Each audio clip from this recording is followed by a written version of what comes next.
Oh, today's episode is one that you guys have been waiting for. You guys have been requesting. Today we are talking about the infamous gout. So out with gout. Let's get it rolling.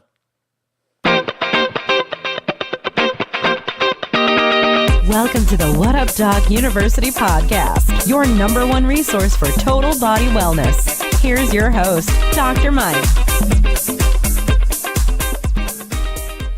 Hey. Welcome back to the What Up Doc University podcast. This is Dr. Mike Okuchi from the What Up Doc University podcast. If this is your first time listening, welcome to the show. I know we've been getting a lot of brand new listeners, and I just wanted to welcome you guys to the show. And a little bit about what we're trying to do with the show is my goal was to give you guys the best information possible in a way that you can easily understand it without all the medical jargon, without all the science hoopla and what have you, because all that kind of stuff may sound important, but if you can't understand it, it doesn't mean a thing. And so that's the whole goal of What Up Doc University podcast. And if you haven't got a chance to check out our Facebook fan page, make sure you link us up with that at www.whatupdocuniversity.com/FB group. Make sure you get on the mailing list. We mail out updates every now and then to give you guys some great information. So a little bit about what's going on in my life. Well, we've been getting rain a lot in Southern California, and you guys may hear another audio difference. I told you guys about that the other day. My podcast studio got rained out, and we got a big leak in the roof, so that's being under repair right now. So I'm actually podcasting from the living room, so you guys may hear cars driving down the street. You guys may hear somebody in the background, maybe kids running around. But I wanted to get this out to you guys, and making sure that we I made my commitment to give you guys an episode at least every single week. So I'm sticking to that commitment, and that was my New Year's resolution. Anyways, thank you guys for the 5-star reviews that you guys are leaving on iTunes. So if you left a 5-star review, mahalo nui loa for that. And if you haven't yet left a 5-star review and you wanted to, go ahead and if you go to our website and you click on the link right on this episode. So this is episode 41. So you go to www.whatupdocuniversity.com/episode 41. You can actually listen to this episode on the website, and there's a little link where you can leave us a 5-star review. And if you do that, we appreciate that, and that helps us to get some more eyeballs on us and increase our rankings on the iTunes store. All right, so let's get into today's episode. Today's episode is going to be jam-packed with information. So if you're listening to this while you're working out, while you are driving, you may want to go back to this and take some notes, because this episode is about gout. And a lot of people have been asking me about this, and I knew a lot about gout too, from a clinical perspective, but as I started to research more into this and looking at some of the published research out there, it really startled me on some of the things that we were taught in school and what we consider as common knowledge surrounding this topic wasn't the real thing, as in comparison to what's being published and what they found out about all of this stuff. So for those of you who have no idea what gout is, it's basically one of the most painful things that you can experience in your joints. So if you can imagine like a bunch of hot pokers or a million hot needles in one of your joints that you cannot get rid of, that you would rather cut your foot off or cut that joint off and it would feel better. That's what gout feels like. Okay, it's very excruciating pain. You can see it. Your joints swell up, whether it's in your foot, whether it's in your elbow or in your hands. You get swelling of the joint. And it's basically an accumulation of uric acid crystals within the tissues of the body.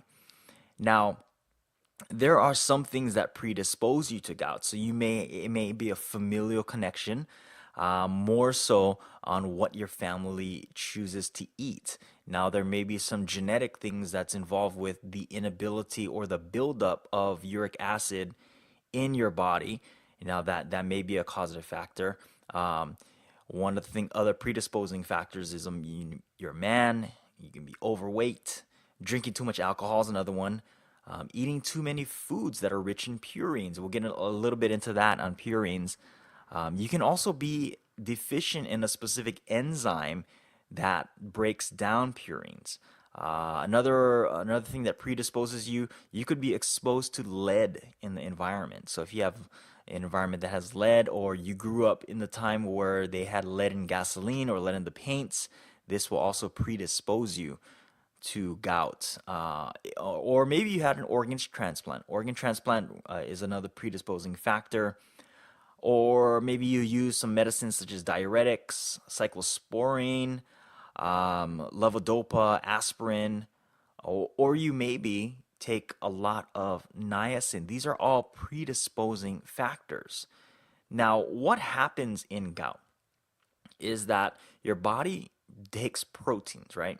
So we all know what proteins, fats, and carbohydrates are. So your body is taking these proteins and it breaks down to a usable form called amino acids. So it's basically like looking at a big piece of Lego and you want to break down the Lego set that you bought and you want to build something else. So the body is taking that big piece of Lego, it breaks it down into little Lego blocks. Those are the amino acids, and then it utilizes it. Now, maybe you didn't need all of those Lego pieces to build your new thing, right? So there's excess, there's waste products. Now the body has to get rid of these excess waste products. And for proteins, this is the waste products ultimately breaks down into uric acid. That's one of the byproducts of protein is uric acid. Now, here is the thing that really brought to my attention and really it changed the way I looked at and think about gout in a clinical setting. Okay, we were often taught that there were foods that cause a gout attack. Okay, and what the research is actually showing is that foods are not the cause of gout. Food is a trigger to gout. Okay, and the only reason why we say that is because the cause of gout is a change in the body's pH levels, and it's higher in levels of uric acid and overall higher in the metabolic state. So the systemic state of the body is more in a state of acidity. So that's the causative factors, and there's multiple factors that increase systemic load of acidity in the body. Now the foods is just the trigger. So it's kind of like you have like dynamite lying around, and the foods is the match or your lighter that goes and lights the wick for the dynamite and it explodes. Okay, the match is not the cause of the explosion, right? The dynamite is, but it triggers the flare up of of the gout, and it's caused by, remember this now, tissue acidity, right?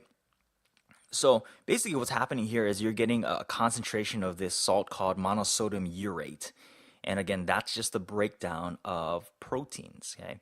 Now the body is naturally supposed to be able to get rid of these proteins. And one of the main reasons why I see people not being able to get rid of these proteins is that the kidneys aren't effective at excreting these excess proteins or the excess uric acid. The kidneys are very much involved with balancing out pH levels in your body.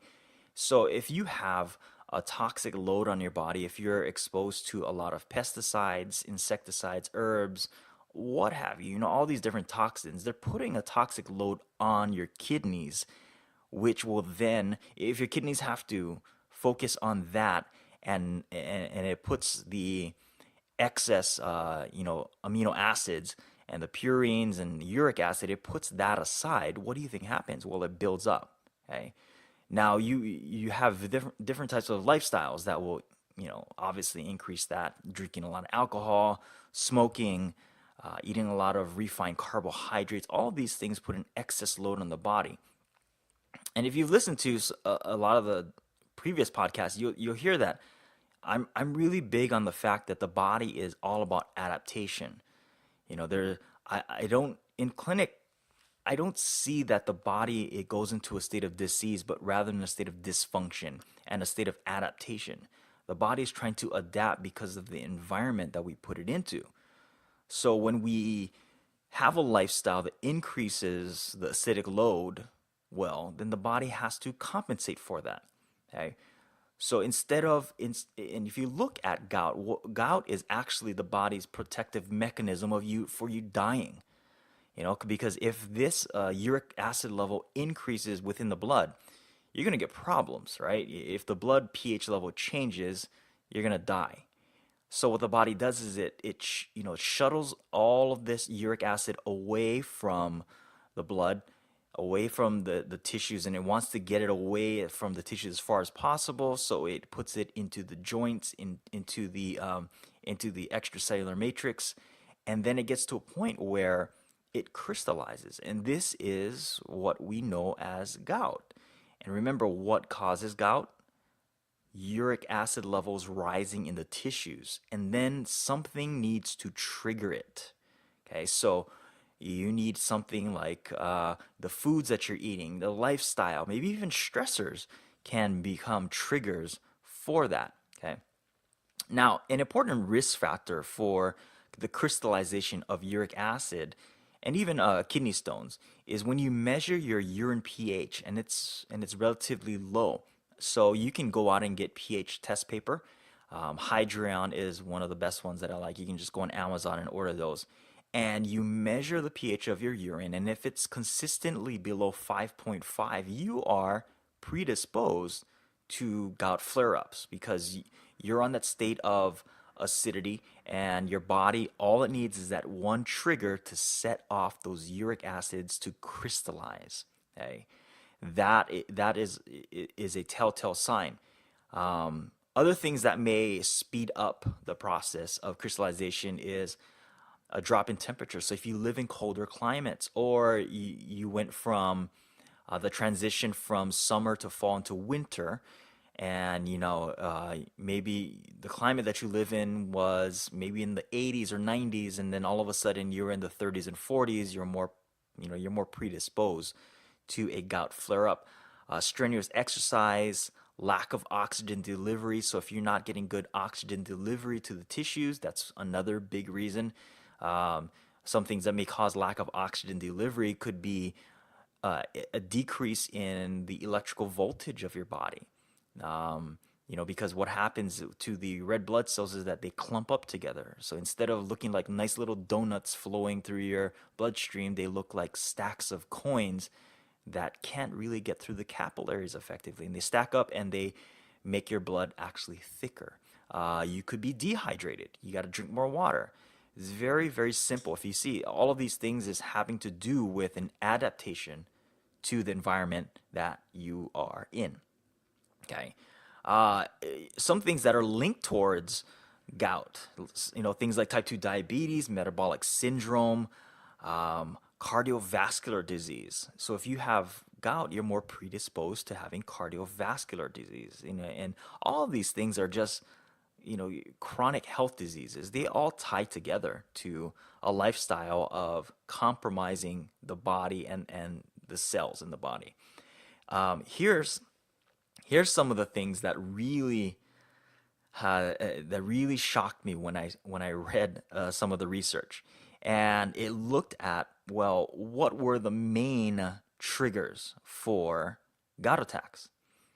And number one, all right, there's four of them that I stumbled upon.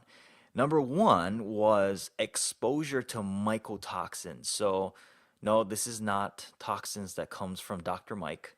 These are toxins that come from molds. Okay, so mycotoxins, molds and fungus, and they make these different toxins, and it's part of their defense mechanism. Molds don't have arms, they can't carry a gun, and they don't have any armory, so they create their own toxins to defend against other offenders. And unfortunately, we're one of those offenders. So they make these toxins, which then gets into our body and wreaks all kinds of havoc. We're gonna have a whole podcast episode on that, but it wreaks huge amounts of havoc on our body and our the cellular function. And if the body's too high in mycotoxins, you are more predisposed to having a gout flare up. Another one, and this is the one that you read in a lot of the research, you look all over, and clinicians are talking about this main one that people don't necessarily know as one of the main triggers for gout flare-ups. And this is one of fructose. Okay, so fructose comes from what? Fruits. And one of the things that we see a lot of people, and this is why we say alcohol consumption or beer, is beer, alcohol, a lot of fruit juices, a lot of things that people consider as like sports drinks or health drinks are high in fructose. Sodas are high in fructose, high fructose corn syrup. And fructose will actually become a major trigger for gout flare-ups. And I've seen this a lot in practice where people come and tell me, "Hey doc, I've stayed away from the common triggers that we think about, red meats and shellfish, wines and all that stuff. But I've been eating a clean diet." And then I ask them, "Well, what kind of fruits are you eating?" And they are eating a lot of fruits, and they're drinking a lot of fruit juices. Maybe people are thinking that they're being healthy by juicing, and this high levels of fructose is triggering these gout attacks. And once we get them off of that, we start to see that their body starts to normalize. Okay, and in the show notes, I'm going to put the links to some of the studies that shows the the proof basically that fructose is one of the main triggers for gout attacks. All right, so that was number 2. Number 3 is the inactivation of nitric oxide, and nitric oxide is a vasodilator. So basically, it makes your blood vessels bigger. Bigger blood vessels means that you get increase in circulation.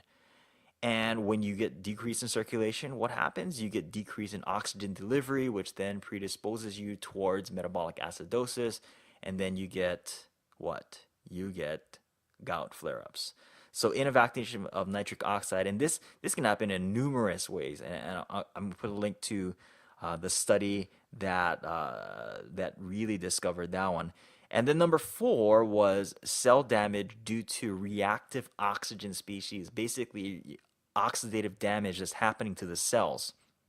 And this happens just from being alive, and we're being exposed to oxidative damage, all through everyday life. Just the mere fact that you're breathing oxygen, you're actually causing oxidative damage. But don't go and stop breathing right now. Keep on breathing, but you got to be able to curb that oxidative damage, and that's why our body naturally makes antioxidants like superoxide dismutase and glutathione. And we have in nature, we have a lot of antioxidants. It comes in the fruits and vegetables that we should be consuming. Even supplementation is focused on that.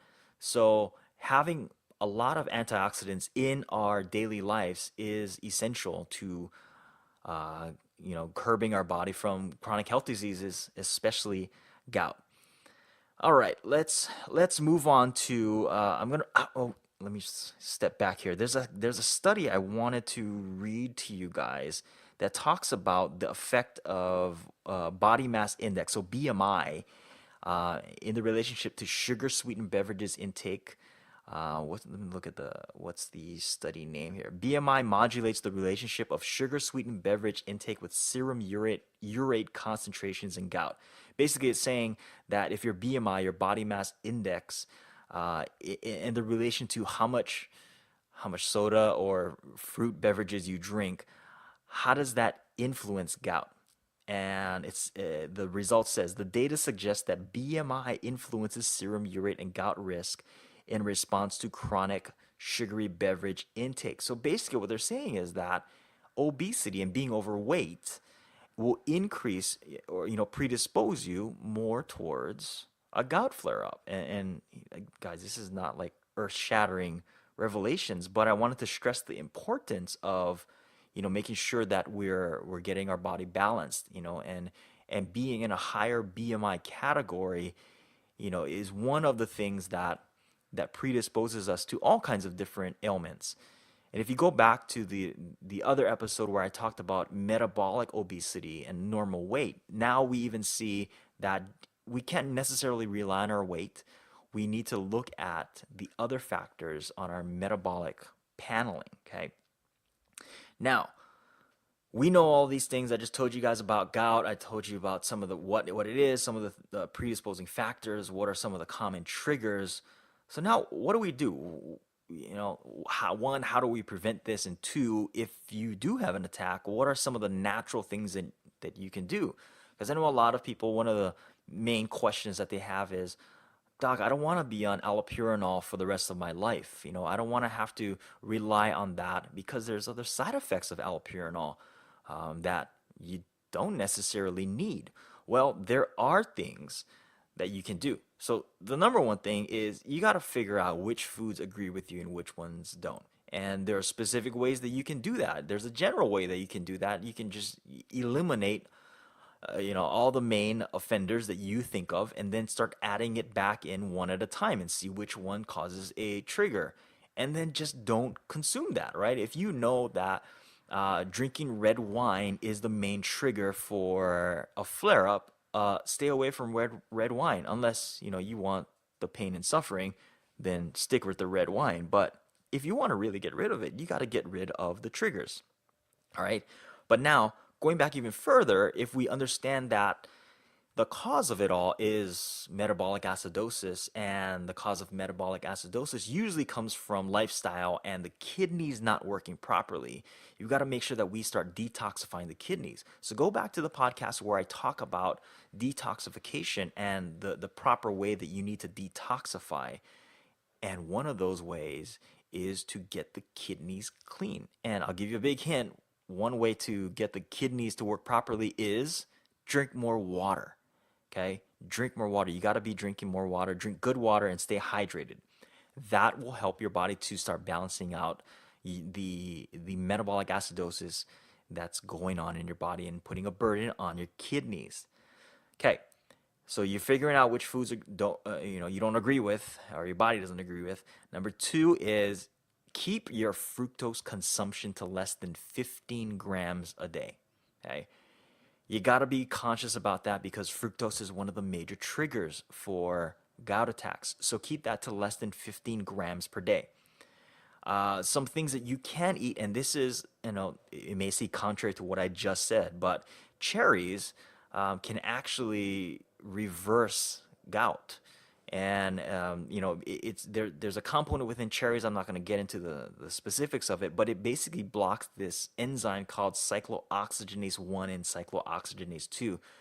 Is basically what we call a COX-1, COX-2 inhibitor.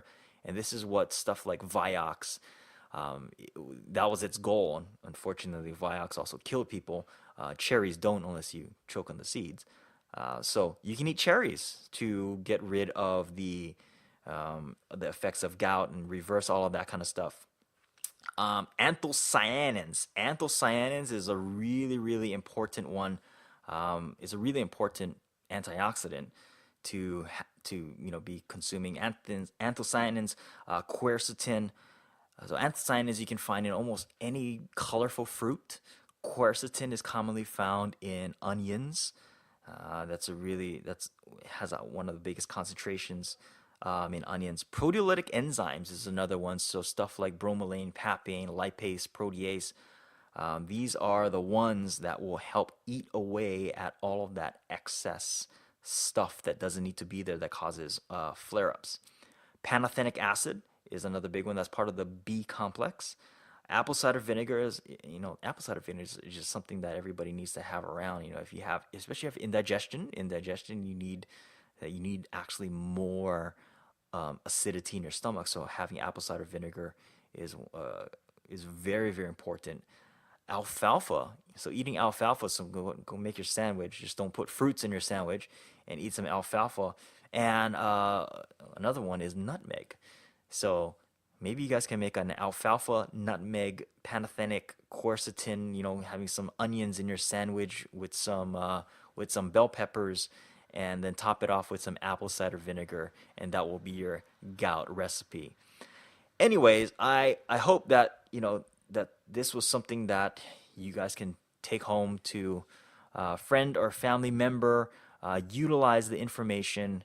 And if you found this useful, please share this with somebody. Share it on social media, tag us at What Up Doc University. And if you feel so to leave us a 5-star review on iTunes, go ahead and go on over to iTunes, leave us a 5-star review, and head on over to our website at www.whatupdocuniversity.com. And if you haven't yet joined our Facebook group, every Wednesday at 7 o'clock Pacific, we do a Q&A session where, I jump on, answer your questions, and then, kind of giving you guys guidance, because my whole goal is to help make the world a healthier place, because a healthier you means a healthier family, and a healthier family means healthier communities. Healthier communities means healthier towns. Towns turns into states. States turns into countries. And if we have healthy countries, we have a healthy world. And that's the whole goal. The founder of chiropractic was once quoted of saying that, and I wanted to carry on that mission to make this world a healthier place. And we need your help to doing that. So if you guys could spread this message, get this message to as many people as possible, we appreciate that. But till the next time, till next episode, episode 42, which is going to be a good one, guys. It's one that, this one was really, I got a lot of requests for this one. People post up on the What Up Doc University podcast asking for different episodes, and this was a big one. And it's going to be, the title of it is called A Known Cancer Causing Chemical Lurking in Our Life. So we're going to talk about this one specific chemical that's lurking pretty much everywhere in our life that we don't necessarily pay attention to, but it's wreaking havoc upon our bodies. So we're going to talk about that in the next episode, and also what are some of the things that we can do to get that out of our body. So till next time, this is Dr. Mike from What Up Doc University podcast signing out. Until the next one, be well and aloha.